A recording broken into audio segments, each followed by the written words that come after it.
কোরবানির গোশত নিজে খাওয়া যায় এবং ধনী গরিব নির্বিশেষে সবাইকে খাওয়ানো যায়। আল্লাহ তাআলার জন্য পশু জবাই করা হলেও তার গোশত তিনি আমাদের জন্য হালাল করে দিয়েছেন। আল্লাহ তাআলা বলেন, তা থেকে তোমরা নিজেরা খাও এবং হত দরিদ্রের খাওয়াও। সূরা আল হজ আয়াত নম্বর ২৮। অন্য আয়াতে আল্লাহ তাআলা বলেন, তোমরা তা থেকে খাও এবং মিসকিন ও ফকিরকে খাওয়াও। সূরা আল হজ আয়াত নম্বর ৩৬।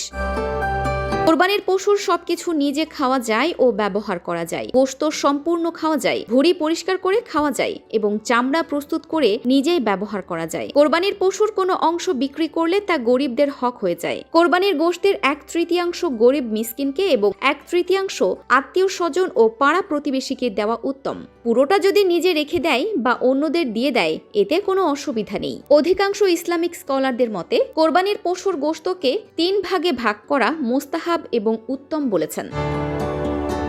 যদি কেউ ৩ ভাগ করার ক্ষেত্রে কম বেশি করে তাতে কোনো সমস্যা নেই। কোরবানি হবে না বা কোরবানি নষ্ট হয়ে গেছে এমনটি ভাবার কিংবা চিন্তিত হওয়ার কোনো কারণ নেই, কেননা একেবারে পাল্লায় মেপে ৩ ভাগে ভাগ করা আবশ্যক কোনো বিষয় নয়। কোরবানির এ গোশত ভাগ না করে এমনিতেই প্রতিবেশী, আত্মীয়, গরিব, অসহায়কে দেওয়া যাবে। এজন্য ভাগ করতেই হবে এমন কোনো বাধ্যবাধকতা নেই। কোরবানির গোশত সংরক্ষণ করা যাবে, তবে দুর্ভিক্ষের বছর হলে ৩ দিনের বেশি সংরক্ষণ করা জায়েজ নয়। নবীজি সাল্লাল্লাহু আলাইহি ওয়াসাল্লাম বলেন, তোমাদের মধ্যে যে ব্যক্তি কোরবানি করেছে, তৃতীয় রাতের পরের ভোরবেলায় তার ঘরে যেন এর কোনো অংশ অবশিষ্ট না থাকে। পরের বছর সাহাবায়ে কেরাম জিজ্ঞেস করলেন, হে আল্লাহর রসুল, আমরা কি গত বছরের মতো করব? তখন নবীজি সাল্লাল্লাহু আলাইহি ওয়াসাল্লাম বললেন, তোমরা খাও, খাওয়াও এবং সংরক্ষণ করো। ওই বছর মানুষ কষ্টে ছিল, তাই আমি চেয়েছি তোমরা তাদেরকে সহযোগিতা করো। বুখারী ও মুসলিম।